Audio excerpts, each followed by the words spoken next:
Hi Portland Fire Rescue, I'm Jessica Cohn, your wellness coordinator. Today we're going to be going over how to improve on the squat, stretch, hold. Now this assessment is going to be an eye-opener for a lot of our members, and it's one of those things where I apologize now because it's going to be an eye-opener for you, but this test is really important. The ability to squat with correct form has everything to do with your life and being in less pain, and then has a lot to do with the job of a firefighter.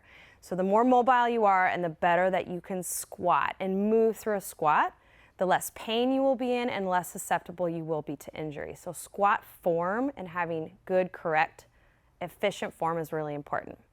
So when you do the squat, stretch, hold, and you notice that you can't hold very long, or you can't keep your feet forward, or your knees won't go out, or hip crease below the knee, or you can't keep your back flat, all the things, what we're gonna do here is go over how to work towards being able to meet those standards and improve on this stretch.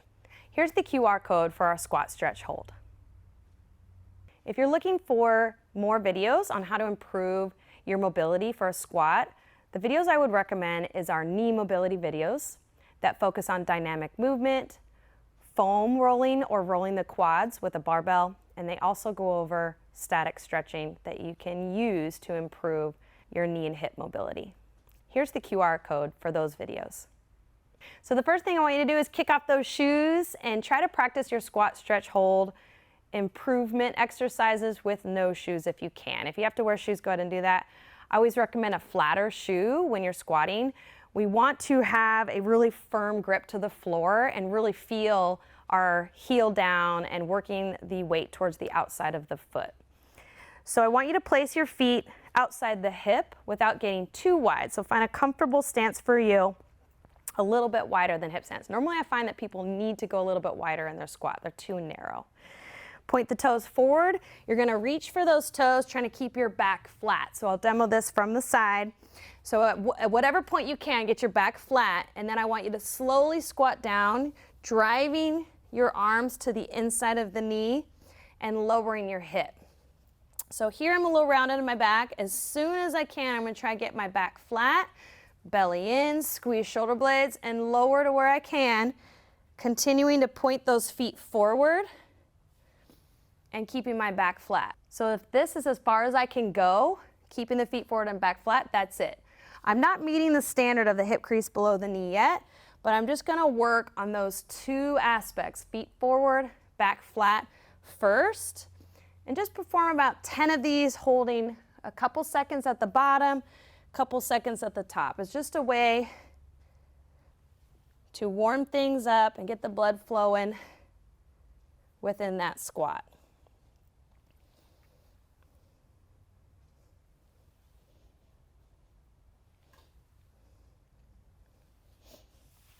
Good. Now when you're ready to improve on the squat, stretch, hold, you need to do the squat, stretch, hold. So we're gonna do that right now. I want you to hold for as long as you can. If you have to come back up at 30 seconds, then rest for 30 seconds and repeat. Try to accumulate a minimum of 2 minutes. The full test for this test is 10 minutes. And this is from Kelly Starrett's Supple Leopard book and the Ready State that he has on YouTube. It's a very common test.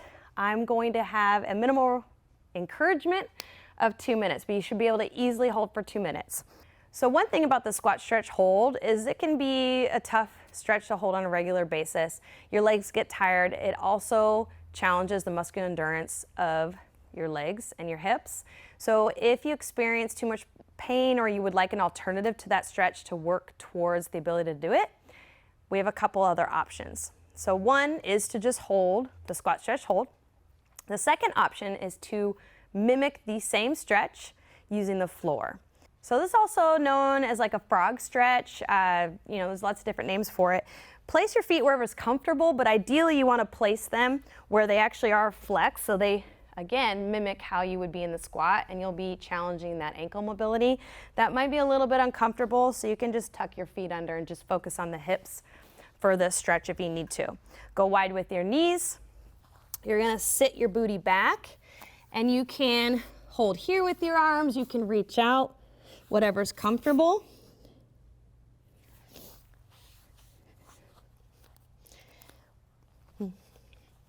If you go with the length of the mat here, you may want to flip the mat because you're possibly going to go wider than the mat. That would be ideal. And what I'm focusing on here is pushing my knees out, pushing my hip down, and keeping my back flat in that neutral spine alignment. So the second squat stretch that is one of my favorites is our squat stretch against the wall.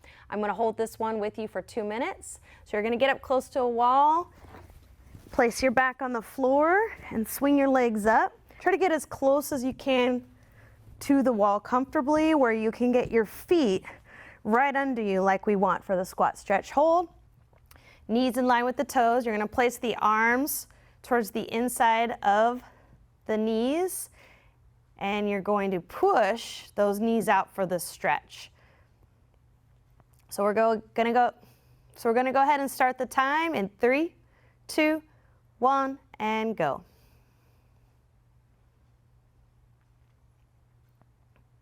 One of the things that I like to do in this 2 minutes on this stretch is a resistive, kind of reactive type stretching. So what you do is squeeze your knees in and resist it with your arms for about 10 seconds. So I'm activating the muscle for about 10 seconds. And then I relax and push the knees out to get deeper into that inner thigh stretch. When the inner thigh is tight within the hip, it'll cause the knees to want to pull in on your squat, and it'll limit the mobility and range of motion within your squat. Go ahead and squeeze in again. 10, 9,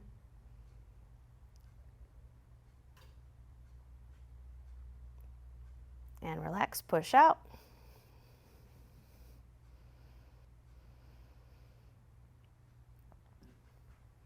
Can even focus on here of kind of rolling those feet to the outside. Make sure you don't roll them in. Double check your feet that you're not turning out. Try to point them forward just like we're doing for our squat stretch hold and our squat assessment hold.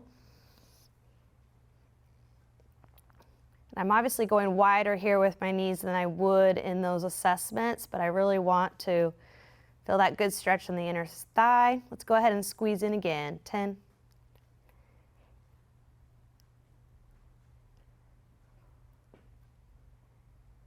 and stretch out.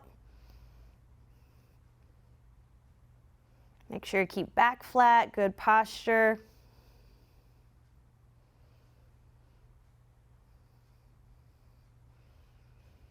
Belly button in tight, all the things that we want to focus on for that squat stretch hold. 3, 2, 1, done. And that's it. There's 2 minutes.